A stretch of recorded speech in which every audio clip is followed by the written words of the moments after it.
nosotros acabamos de terminar en la Argentina con mi cátedra de la Facultad de Medicina de la UBA y la Universidad de Harvard, financiados por el Ministerio de Salud de la gestión anterior, porque tardó 3 años en hacerse el estudio, el primer estudio epidemiológico de trastornos mentales en la población general de la República Argentina. Nunca lo habíamos tenido, siempre nos habíamos manejado con estadísticas aproximadas de otros países.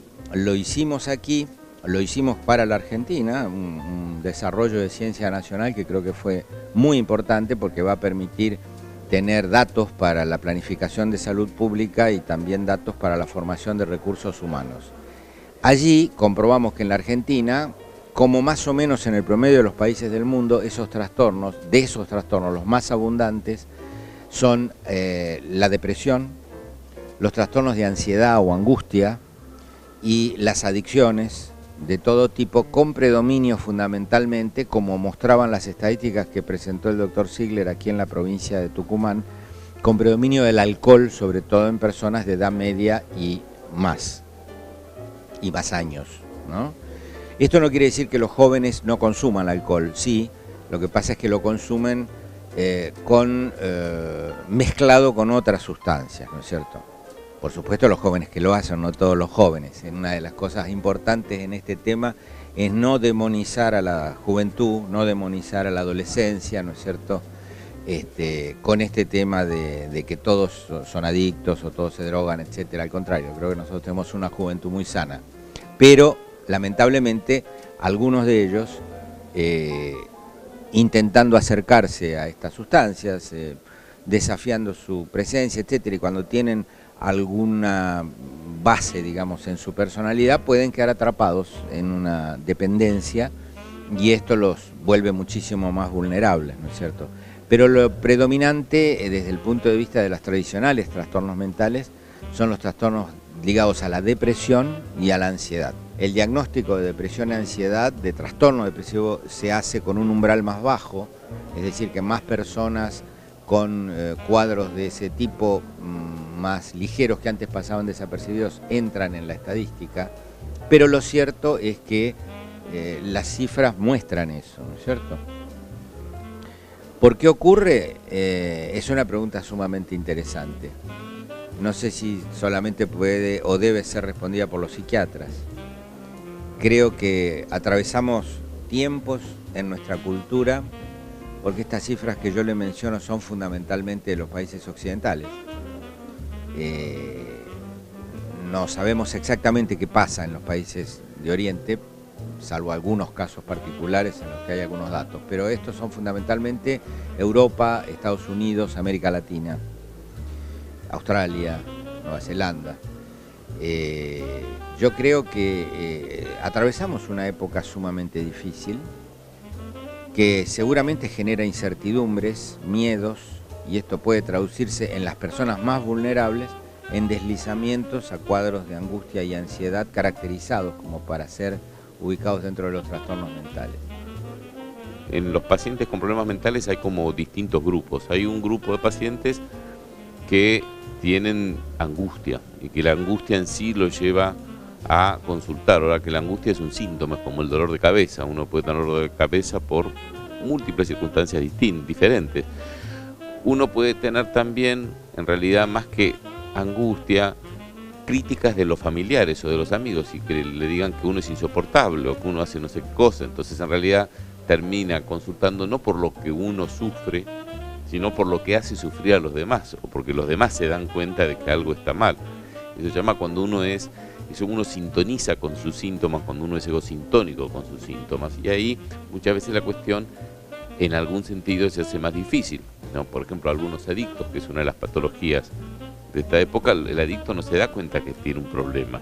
En general, ¿quiénes se dan cuenta? Los familiares, la sociedad, los amigos, pero el adicto en sí muchísimas veces o no se da cuenta que tiene un problema o lo que le pasa es que tiene un problema y no lo jerarquiza en la medida que lo debe jerarquizar.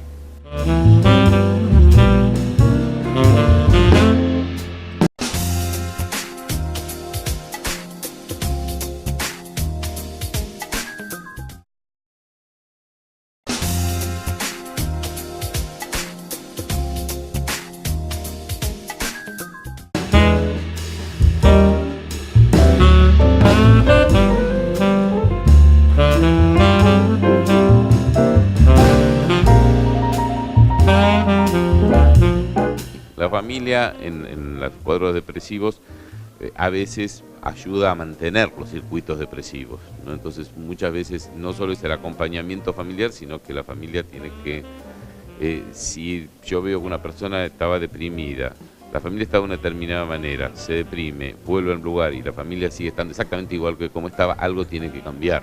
Si todo sigue igual, lo cual no significa, con esto no estoy diciendo una responsabilidad de la familia ni nada por el estilo, pero que ciertas formas de funcionamiento deberían cambiar.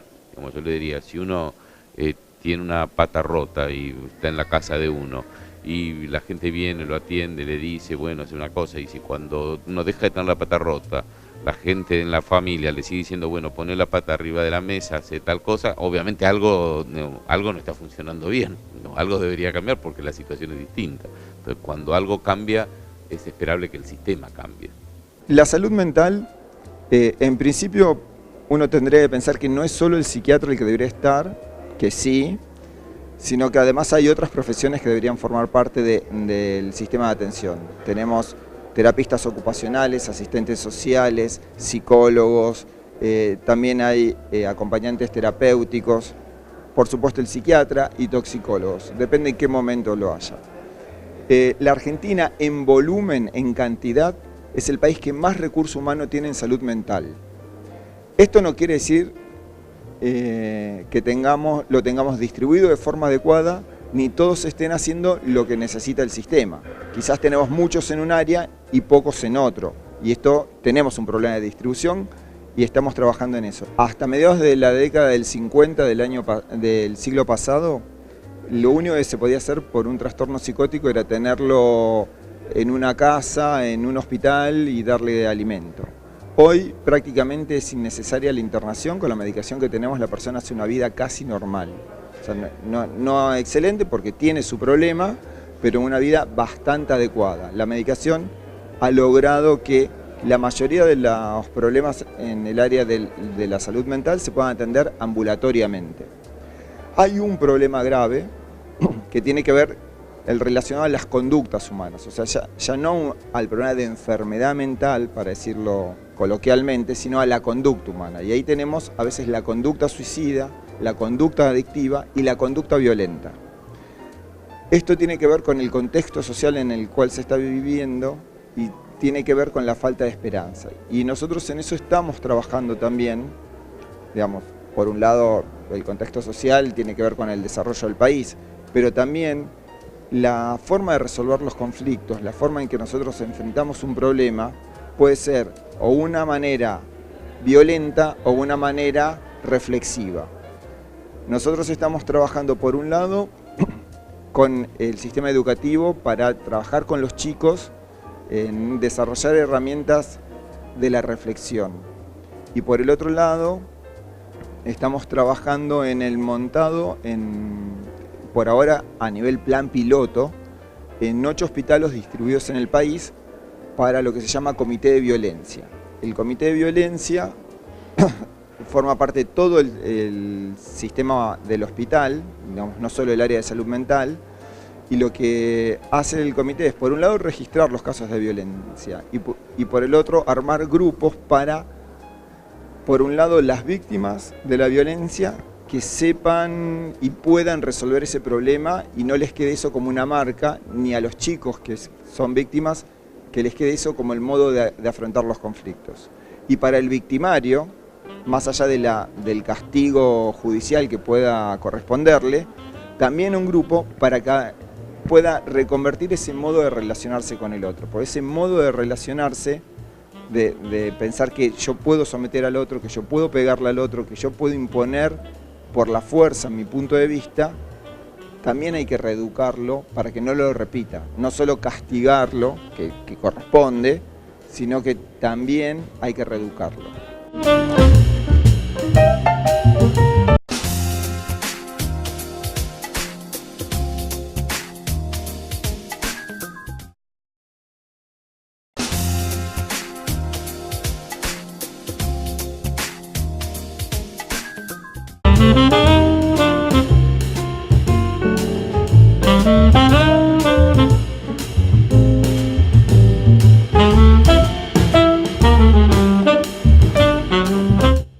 Rioja tiene una población de aproximadamente 350.000 habitantes. Ayer yo decía, es como un barrio quizás de Tucumán.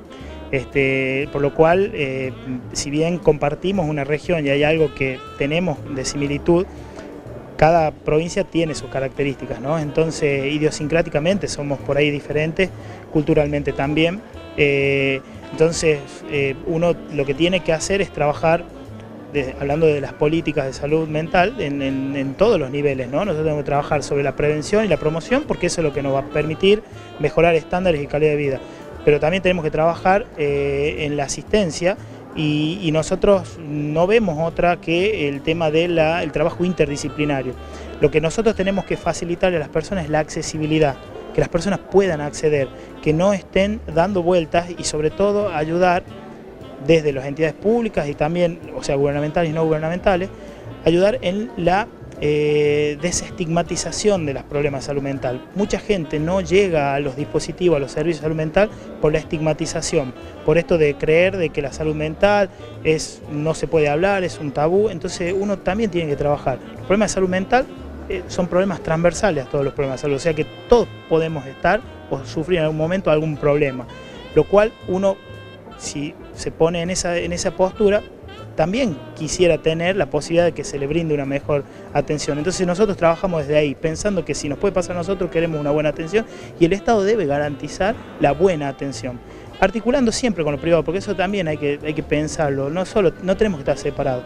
Y después trabajar en la rehabilitación, que tiene que ver con la recuperación de aquellos casos que se pueden recuperar, pero hay muchos que son y tienen características de cuadros crónicos, lo cual también hay que garantizar una cobertura que sea extensa en el tiempo, ¿no? A esos papás que saben que sus hijos están con consumo problemático de sustancias psicoactivas, que se lleguen al hospital, vayan al hospital o barrio, al hospital del Carmen, hablen con nosotros, veamos las estrategias que podemos tener como para poder ayudarlos a ellos, a traerlo a sus hijos para que hagan un tratamiento, porque si los dejamos librados al azar, el tratamiento ese no se cumple por distintos motivos.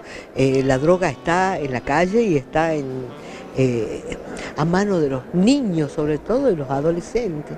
Entonces, la importancia sería que los papás le tomen la real importancia a este tema, que no lo dejen pasar como que ya se le va a pasar, es chico, los amigos consumen. Si los amigos consumen, tienen que sacarlo de ese grupo de amigos, porque saliendo uno, es muy posible que ese uno que salga ayude a los otros a salir, porque uno que no consuma lo va a agarrar a su amigo de la mano y lo va a traer a que no consuma.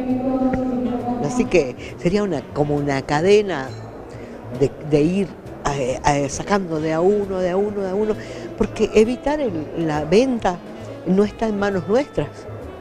En manos nuestras está el que lleguen los chicos enfermos. Lo ideal es la contención familiar en primer lugar, porque si no hay contención familiar, por más que le demos un arsenal de medicamentos, el tratamiento no se cumple. Y el Estado gasta muchísimo dinero y no se va a cumplir ese tratamiento como corresponde.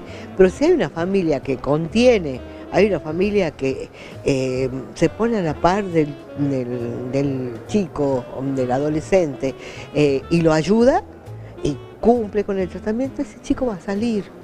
Y es cierto, el Estado está apoyando muchísimo, al menos nosotros acá en el hospital estamos estamos cumpliendo con los tratamientos farmacológicos, con todo lo que necesita y con el costo que implica, sí lo tienen a mano los chicos. La salud mental en Tucumán en este momento, yo creo que a nivel del noroeste estamos en primer lugar.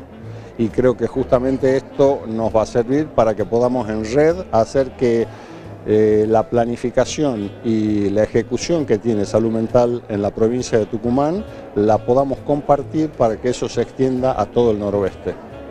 El plan de reconversión hospitalaria que llevamos desde el Ministerio es bastante intenso. Las partes más importantes las vamos a ver el año que viene, pero estamos trabajando en las viviendas asistidas, en en el desarrollo de unidades de geriatría también y gerontología, porque la tercera edad cada vez es mayor, digamos, cada vez vivimos más, entonces tenemos más población envejecida y entonces necesitamos invertir mucho en infraestructura.